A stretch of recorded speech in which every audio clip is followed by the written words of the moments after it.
You see that point there? This is what catches a lot of man out. Guys, welcome back to the channel. Today I got another reaction video regarding finances and financial advice. We all know on YouTube and on different social platforms there's so much financial advice, but let's see how realistic it is. Now, before I get into the video, guys, please make sure you like and subscribe. It helps the channel grow and it also motivates me to do more reactions. But let's get into it. So this is the video today. Accountant explains money habits keeping you poor, and it's got 10 million views. 10 million views. So let's see what she's saying. Number one, paying yourself last. I first heard of this in the book Rich Dad Poor Dad by Robert Kiyosaki, and it's one of the blueprints in achieving and you see, everyone goes on about this book, this Rich Dad Poor Dad book. I've read it, yeah, and it's just common sense. What he says, a lot of the stuff is just common sense. Buy assets that will pay for your liabilities, save your money, pay yourself first, etc. It's just common sense. There isn't anything tangible in this book, like action driven, that tells you what needs to be done. Financial freedom. Robert explains that the way people pay their bills can be broken down into two types. The first way is the poor people's habit, and that is through paying yourself last. So as soon as your paycheck comes in, you then pay your rent, your phone bill, your subscriptions, you fund your social plans, and then you'll save whatever's left over, if there is even any money left to save. The second method he talks about is the rich people's habit, and they do the complete opposite. They pay themselves first, and that is what you want to do. Can't lie, this is a green tick. This is correct. Listen, when you get your money, you need to take a proportion of that income and put it away. Don't even think that exists, because that's going to help you to save. And then once you saved up enough, you can invest that into stocks, shares, bonds, property, whatever it is that you want to invest in. It's going to allow you to do that. So make sure you know at the end of the month or at the beginning of the month, I've got XYZ expense, my mortgage, my rent, my utilities, my phone bill, whatever it is. Just make sure you know that figure in your head, and then take a proportion out from your salary as soon as you get it and put it in some savings account. 10% minimum, and put that into your savings account the minute you get paid. Treat it like paying a bill. This is so important, and by doing this, you're guaranteeing that that money will be saved and won't just slip through your fingers. Yeah, 100% agree. Second bad money habit is getting comfortable with bad debt. It seems that debt these days is actually the norm. People are using debt to buy the smallest of things, to buy presents, to buy clothes. I have a straight rule, that is, unless I can afford to pay for that thing outright in cash, I shouldn't be buying it with any form of debt. Remember? Another tick.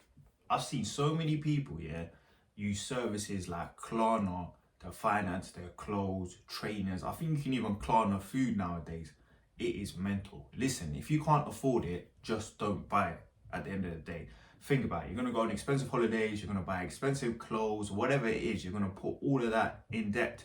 And the way that these companies make money, they want you to default on that payment so they can charge you mad interest rates, guys, yeah?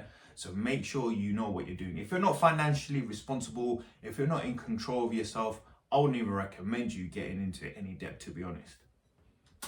Remember, credit card companies want you to be bad with your finances because that's how they make money from this. The average credit card interest rate is 22%, which cancels all kind of benefits and rewards these credit card companies. 22%, that is mental. You see what I told you? This is how they make money off you.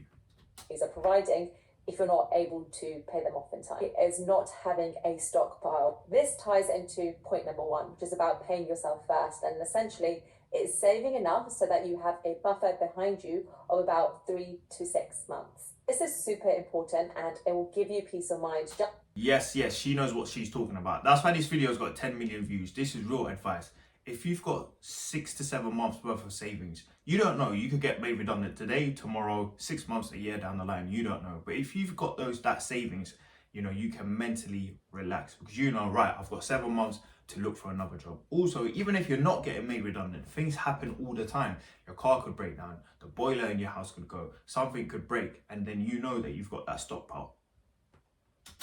Just by having this buffer kept to one side and available to tap into if you need it, you free up that mental energy to designate to more important things. So how do you gather this 6 months of buffer? Is through that paying yourself first. Start putting that 10% away, and once you have your stockpile, then you can start using the additional money you save to building into your investment fund and looking at investments. Number 4 is not knowing your income or expenses properly. And listen, you see this here, this is just common sense. I don't understand how people can be adults and not know what their income is and their expenses. How could you not know what your outgoings are? Your rent, your utilities, phone bill, gym membership, whatever it is, whatever your expenses are. How do you not know this? Right? There's so many apps out there that you can use. You can just write it down. You've got Excel, you can write it on Word, whatever. There's so many ways that you can track this. It's surprising how many people don't know this concept. Till you know what your starting point is, how do you know where you want to be? There's something called lifestyle inflation, and that is your spending will rise as your income rises. The more money you make, the more you spend. And it's a cycle. Make more money, buy a bigger house. You see that point there? This is what catches a lot of man out. You're going to be earning X amount, but then your lifestyle is going to start to inflate. You might have a little 1 bedroom. Be like, you know what? I'm making a little bit more money. Let me get a 2 bedroom. Or you know what? Now I don't need that Vauxhall Corsa. I'm going to get a 1 Series.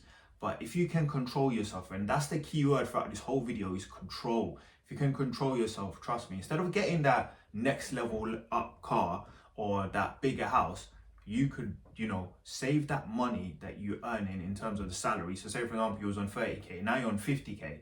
You can save that extra money and then you can use that to invest in assets that essentially are going to pay for these things later on down the line. Pay for that 1 Series or whatever that fancy car. Buy a nice car, spend more, make more. And it's crazy how normal this is, but it is a recipe for disaster. You want to be in control of your finances and mapping out where things are going. A budget tracker is super important, and you want it to include how much you're making, how much you're paying yourself first, that 10% we spoke about, your expenses, so your bills, your mortgage, your rent, your spending, your debt. Trust me, guys, if you know all these things down, it's just going to make your life so much easier. It's going to help you to achieve your financial goals. Trust me.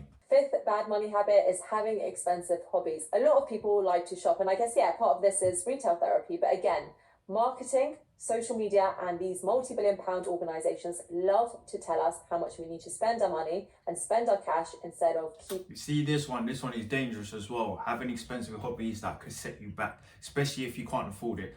Like some people like to go on fancy dinners, they want to go get fancy clothes, they want to spend on, massive holidays. Trust me, all of this stuff, especially if you can't afford it, it's going to set you back. Imagine you put it on a credit card, you put $3 grand on that credit card, then you have to pay that back. That's going to impact your savings. And if you don't pay it back on time, they're going to charge you interest, and then you're just going to go back to position 1. Keeping and investing in. So yeah, this video, 10 out of 10. Everything that she's mentioned is straight facts. Apart from the Rich Dad Poor Dad book, I don't really rate that book, but at the end of the day, that's just my opinion. So guys, make sure you like and subscribe. Also, put your thoughts in the comments below. Is there anything else that you want me to react to?